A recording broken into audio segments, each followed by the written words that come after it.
Have you ever wondered why a bad head doesn't give rest to the feet? This Russian proverb may sound confusing at first, but hang in there. It's packed with wisdom and insight about human behavior. The proverb can be broken down into two main components, the bad head and the restless feet. Let's start with the bad head. Contrary to what one might initially think, the term bad head doesn't necessarily refer to stupidity. It's more about a lack of focus, being overly fussy, and failing to set priorities effectively.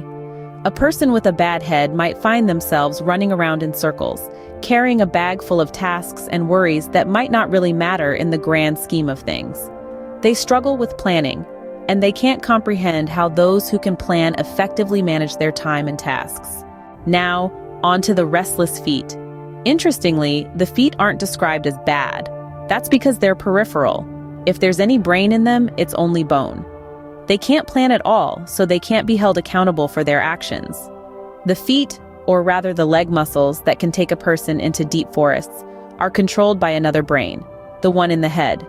The head, which rots first, carries a different kind of responsibility, and that's why the proverb criticizes it. In essence, the proverb is saying that the less a person thinks, the more they run around. And in the process, they might stumble, as shown in the photograph, in the details to the question. It means that a person plans the execution of their tasks in such a way that they expend too much effort when they could have done with less if they had thought more carefully about what they were undertaking. When going about their tasks, they might make a route to visit offices sequentially, but sometimes they have to break this plan because they're running out of time. They rush to the final point and then have to return, which is what the proverb is saying. The head always gives the orders. If it's bad, according to the proverb, it gives foolish orders.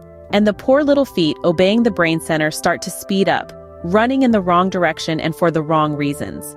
The proverb is about excessive fuss. In summary, the proverb, "a bad head doesn't give rest to the feet," implies that a lack of thoughtful planning and prioritization can lead to unnecessary stress, wasted effort, and ultimately, failure. So next time you find yourself running around in circles, remember to pause, think, and plan. Your feet will thank you for it.